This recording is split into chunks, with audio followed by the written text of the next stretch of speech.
नमस्कार दोस्तों।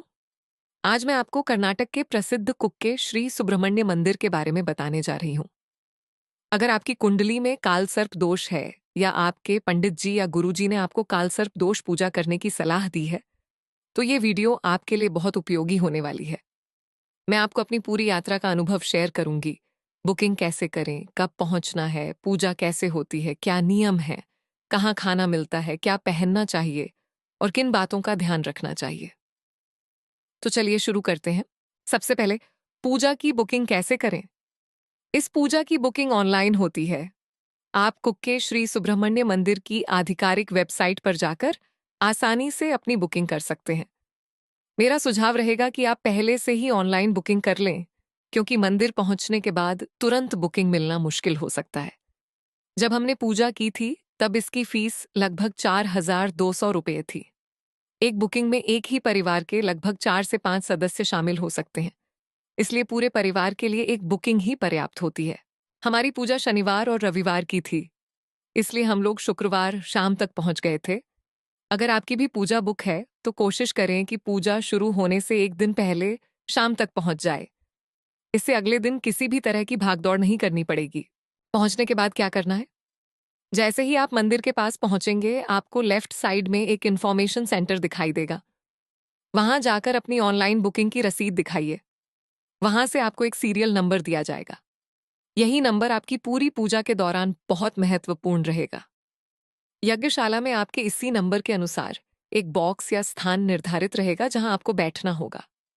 अगर किसी कारण से आप एक दिन पहले नहीं पहुंच पाए हैं, तो जिस दिन आपकी पूजा है उस दिन सुबह 7 बजे से 8 बजे के बीच मंदिर सेवा कार्यालय पहुंच जाए। वहां से भी आपको सीरियल नंबर मिल जाएगा। पहले दिन की पूजा। अब बात करते हैं पूजा वाले पहले दिन की। कुमारधारा नदी में स्नान। पूजा शुरू होने से पहले आपको सुबह कुमारधारा नदी में स्नान करना होता है।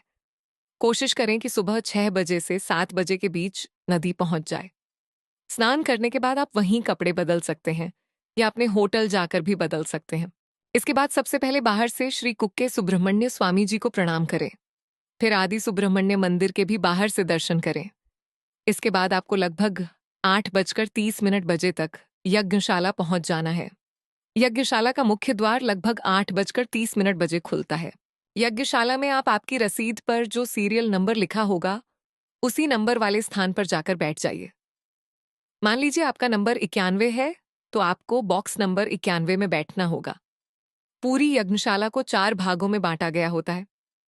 4 मुख्य पंडित जी अलग अलग सीरियल नंबर से लोगों को बुलाकर पहले संकल्प करवाते हैं। संकल्प पूरा होने के बाद आप वापस अपनी जगह पर बैठ जाते हैं। जब सभी लोगों का संकल्प पूरा हो जाता है, तब पूजा की शुरुआत होती है। पूजा लगभग 1 से 1.5 घंटे तक चलती है। हर परिवार के साथ एक अलग पंडित जी रहते हैं। सबसे अच्छी बात यह है कि वे आपकी भाषा के अनुसार आपको समझाते हैं कि कौन सा मंत्र कब बोलना है और क्या करना है। इसलिए अगर आपको पूजा विधि नहीं आती तो बिल्कुल भी चिंता करने की जरूरत नहीं है। वहां पूरा सिस्टम बहुत अच्छी तरह से व्यवस्थित है। पूजा लगभग 11:30 से 11:45 बजे तक समाप्त हो जाती है। इसके बाद पंडित जी आपको कुछ विशेष निर्देश देते हैं। जैसे हमारे पंडित जी ने कहा था कि मंदिर के पास बहने वाली नदी का पानी अपने शरीर पर छिड़कें, हाथ मुंह और पैर धो लें। फिर होटल जाकर पूरे वस्त्र सहित स्नान करें। इसके बाद साफ कपड़े पहनकर भोजन के लिए जाएं। मंदिर द्वारा एक भोजनालय चलाया जाता है।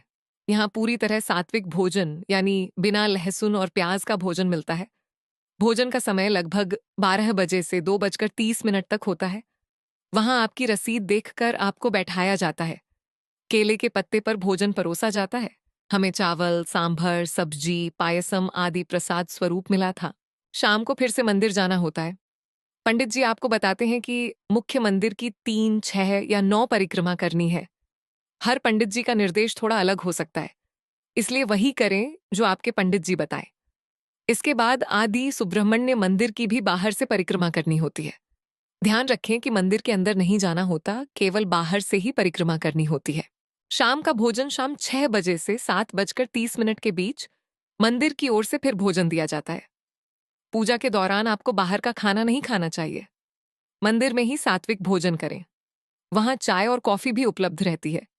भोजन करने के बाद होटल जाकर आराम करें, क्योंकि अगले दिन सुबह बहुत जल्दी उठना होता है। दूसरे दिन सुबह लगभग 5:15 बजे तक मंदिर पहुंचने की कोशिश करें। स्नान करके समय पर पहुंच जाए। सुबह लगभग 5:30 बजे पूजा शुरू हो जाती है। इस दिन पहले दिन की पूजा का समापन होता है। पूरी प्रक्रिया लगभग 1 घंटे की होती है। करीब 6:30 से 7 बजे तक सब समाप्त हो जाता है। नाश्ता सुबह 7 बजे से 8 बजे के बीच मंदिर की ओर से सात्विक नाश्ता भी दिया जाता है। पूजा के दौरान कम से कम 3 दिनों तक लहसुन और प्याज नहीं खाना चाहिए। हमारे पंडित जी ने हमें लगभग 15 दिनों तक नॉनवेज न खाने की सलाह दी थी। लेकिन हर पंडित जी के निर्देश अलग हो सकते हैं, इसलिए जो निर्देश आपको दिए जाए उन्हीं का पालन करें। पूजा पूरी होने के बाद, पूजा समाप्त होने के बाद आप आराम से श्री सुब्रमण्य स्वामी जी के दर्शन कर सकते हैं। उस समय दर्शन करना काफी आसान रहता है। नाग प्रतिष्ठा पूजा अगर आपने नाग प्रतिष्ठा पूजा भी बुक की है तो आपको लगभग 11:30 बजे तक वहां पहुंच जाना चाहिए। भीड़ काफी रहती है, इसलिए थोड़ा पहले पहुंचना अच्छा रहेगा। ये पूजा लगभग 12 बजे से 12:15 बजे के बीच शुरू होती है। मुख्य मंदिर की पूजा पूरी होने के बाद पंडित जी वहां आते हैं और पूरी विधि संपन्न कराते हैं। इसके बाद दर्शन और प्रसाद लेकर आप वापस जा सकते हैं। कुछ जरूरी बातें मैंने इस यात्रा के दौरान ज्यादा फोटो या वीडियो नहीं बनाए, क्योंकि मेरा मानना है कि ऐसी महत्वपूर्ण पूजा में हमारा पूरा ध्यान भगवान और पूजा पर होना चाहिए। वैसे भी मंदिर में फोटोग्राफी की अनुमति सीमित होती है।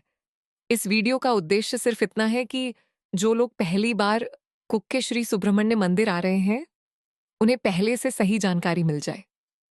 समापन अगर इस वीडियो में मुझसे कोई जानकारी छूट गई हो या अनजाने में कुछ गलत कहा हो तो उसके लिए मैं दिल से क्षमा चाहती हूँ। अगर आपके मन में कोई सवाल हो तो कमेंट में जरूर पूछें। वीडियो पसंद आई हो तो लाइक, शेयर और चैनल को सब्सक्राइब करना ना भूलें। धन्यवाद। जय श्री सुब्रमण्य स्वामी।